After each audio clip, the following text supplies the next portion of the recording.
హైదరాబాద్ ను మళ్లీ వర్షం వణికించింది. నిన్న రాత్రి పలు ప్రాంతాల్లో వర్షం దంచుకొట్టింది. కేపీహెచ్బీ, గాజుల రామారం, మహదేవపురం, జగద్గిరిగుట్ట తదితర ప్రాంతాల్లో భారీ వర్షం పడింది. మరోవైపు మియాపూర్, పటాన్చెరు, అల్వాల్, సికింద్రాబాద్, మల్కాజ్గిరి, ఖైరతాబాద్, అమీర్పేట్, బేగంపేట్, ఉప్పల్ ప్రాంతాల్లోనూ వర్షం పడింది.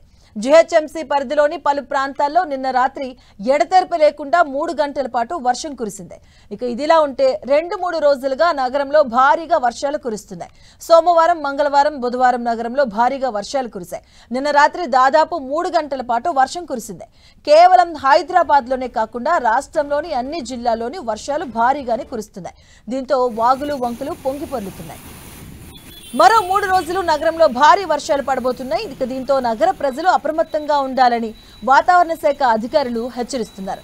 ఇప్పటికే జంట జలాశయాల్లోకి మూసీ నదుల నుంచి నీరు భారీగా చేరుతుంది. ఇక దీంతో సమీప ప్రాంత ప్రజలు అలర్ట్గా ఉండాలని హెచ్చరికలు జారీ చేసింది.